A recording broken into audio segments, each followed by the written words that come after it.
laki-laki ini, boleh jadi yang dilihat pada Rasul waktu itu adalah orang-orang yang hidup di zaman ini. Dan ternyata sekarang diuji luar biasa buat kaum perempuan ini, Pak. Kaum perempuan diuji urat malunya. Iya apa enggak, Bu? Kalau dulu kita lihat orang perempuan itu dulu kalau laki-laki bubar sholat Jumatan lewat depan masjid, dia lagi duduk di depan rumah, masuk ke dalam rumah. Karena banyak laki-laki yang lewat depan rumah. Kenapa masuk? Malu, izin. Iya Bora? Iya Bora? Masuk padahal nggak digodain loh. Cuman lewat doang pulang Jumatan dia masuk karena dia malu. Cuma dilihat aja lewat malu. Kalau cuci pakaian dalam mereka nggak jemur di depan rumah, tapi jemurnya di dalam atau di dapur atau di belakang rumah. Kenapa? Jengah dilihat orang laki-laki. Iya apa enggak? Itu yang di jemuran. Lihat perempuan sekarang pakaian dalam, jangankan di jemuran, yang dipakai aja kelihatan kemana-mana. Ya, lah kita naik motor repot, Pak. Saya jalan ke Soge itu, ya Allah, boncengan ngelus, anu celengannya kelihatan, gak dilihat di depan saya, ya kan? Celananya segini, Pak, Masya Allah, hitam nanti kena pasir gatel-gatel, repot. Perempuan dulu itu luar biasa rasa malunya. Makanya ditinggikan derajatnya oleh Allah Subhanahu wa taala. Meskipun dikatakan banyak yang di neraka, tapi ternyata banyak jalan menuju surga, kemudahan menuju surga bagi perempuan. Minimal dia bisa mempertahankan rasa malunya. Kalau perempuan dulu dilihatin doang masuk ke dalam rumah. Kalau sekarang jangankan dilihatin, digodain dia kagak pergi juga. Bahkan dia rekam videonya, dia joget-joget sendiri, dia posting sendiri. Betul apa enggak? Kalau gitu tahu malu apa enggak namanya?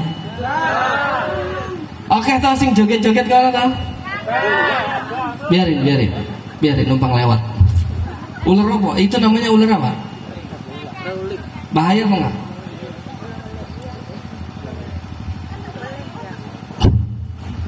Biar dia mau ngaji. Ya, iklannya kayaknya ngeri juga iklannya.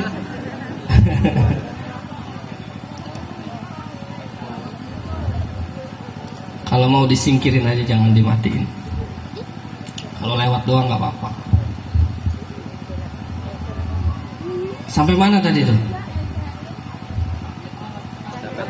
Hah? Sampai joget-joget tadi.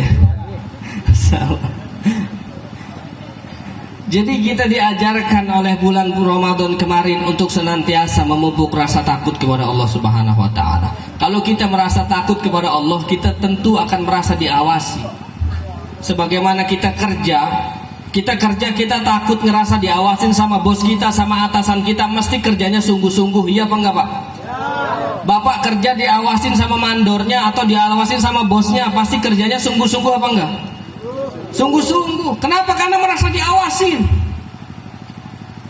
Pengawasan dari bos kita, dari atasan kita, ada kalanya dia libur, ada kalanya dia cuti, ada kalanya dia nggak masuk kerja. Kita kerja diawasi kamera CCTV, ada kalanya dia koslet, dia mati, dia kena pemadaman listrik. Tapi ketika kita merasa diawasi oleh Allah, siapa Allah? Dia adalah Allah. La ta'khudhuhu sinatun wala naum. Allah nggak pernah ngantuk, nggak pernah tidur, Pak. Maka tidak akan mungkin satu detik pun dalam hidup kita lepas daripada pengawasan Allah Subhanahu wa ta'ala. Ini yang hadir semua diawasin oleh Allah. Catatannya lengkap per detik, per menit, setiap kata-kata yang kita ucapkan. Allah punya catatannya lengkap. Termasuk orang-orang yang berjuang buat acara ini, yang repot bawain bangkunya, masangin tendanya, nyetel sound sistemnya, nyiapin makanannya, semua dicatat oleh Allah Subhanahu wa ta'ala. Maka mudah-mudahan yang terlibat semua dalam acara ini diberkahi rezekinya oleh Allah Subhanahu wa ta'ala.